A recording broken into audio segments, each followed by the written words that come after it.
মোস্তফা কামাল রাজ, একজন শরীফুল রাজ এবং আরেকটি গুরুত্বপূর্ণ জায়গায় ছিলেন রাজু রাজ, তাই তো? এই তিন রাজ মিলে যখন এক হয়, আমার ধারণা যে সেটি একটা মানে একটা অন্যরকম জায়গায় পৌঁছবে, এটা আমার বিশ্বাস। এখানে যারা আছেন প্রত্যেকেই আমার খুব প্রিয় মানুষ, প্রত্যেকের সঙ্গে আমার কাজ করার অনেক অভিজ্ঞতা আছে, শুধুমাত্র শরীফুল রাজ, তাই তো? এখন হয়ে গেল। তবে আমি একটু দ্বিধান্বিত ছিলাম যে তার সঙ্গেই আমার মূলত অভিনয়টা, সম্পর্কটা কি সেটা আমি এখন বলবো না, এটা পরিচালকের নিষেধ হচ্ছে।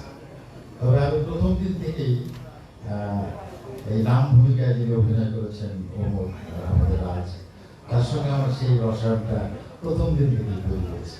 যেদিন শুটিং করতে গিয়েছিলাম, আমার এই গল্পে তার সঙ্গে আমার যে সম্পর্ক, সেই সম্পর্কটা এই অভিনয়ের বাইরেও একটা চমৎকারভাবে তৈরি হয়েছে এবং সেই রসায়নটা হওয়ার ফলে আমি সবসময় ফিল করেছি যে সে তার সঙ্গে আমার সম্পর্ক তৈরি হবে। এবং এখানে যারা অভিনয় করেছে, আমার ধারণা যে প্রত্যেকেই এই ছবিটাকে ওন করেছে। আসলে এই টিমের সদস্য ছিল। আমরা অনেক সময় দেখি না যে আমরা অভিনয় করতে যাই, আমি একজন তারকা, অভিনয়টা করে চলে আসলাম, হ্যাঁ আমরা উদ্ধার করে দিলাম, সেরকম না। এখানে যারা কাজ করেছে, একদম পেছনে যারা কাজ করেছেন, যারা গান করেছেন, যারা সুর করেছেন, যারা অভিনয় করেছেন, যারা আলোর সঙ্গে ছিলেন, যারা এমনকি যারা প্রোডাকশনের সঙ্গে ছিলেন, প্রত্যেকেই ছবি গ্রহণ করেছে, নিজের ছবি মনে করেছে। এতগুলো মানুষের চেষ্টা, এতগুলো মানুষের ভালোবাসা, এতগুলো মানুষের পরিশ্রম মেধা, এটা কখনো বৃথা যায় না।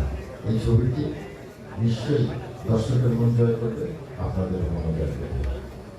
আমাদের ওমরের জয় হোক, আমাদের তিন রাজের জয় হোক, সকলের জয় হোক।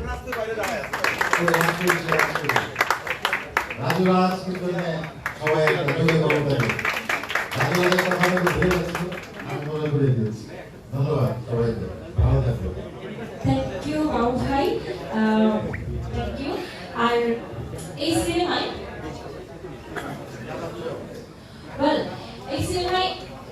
এই সিনেমায় কাজ করে একেবারে প্রথমবার, আমরা যদি এখানেও ভুল না করি, একেবারে প্রথমবার কাজের অভিজ্ঞতা হয়েছে নরমাল মোস্তফা কামাল রাজের সাথে, নাসিরুদ্দিন খান তার, এবং নাসিরুদ্দিন খানকে আমি রিকোয়েস্ট করবো এই মুহূর্তে কিছু বলবার জন্য সিনেমা নিয়ে।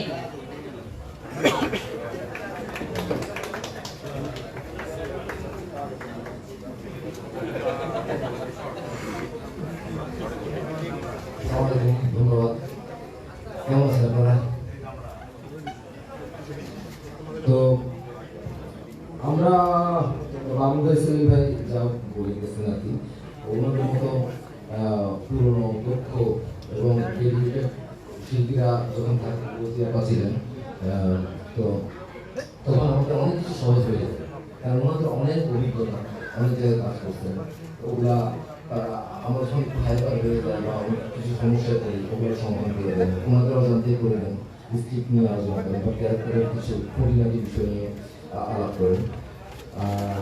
তো ওনাদের মতো মানুষজন করতে আমরা এই কাজটার মধ্যে পাচ্ছি, সেটা আমাদের জন্য অনেক বড় একটা বিষয়। এটা আমরা স্ক্রিনে দেখতে পাবো আশা করি।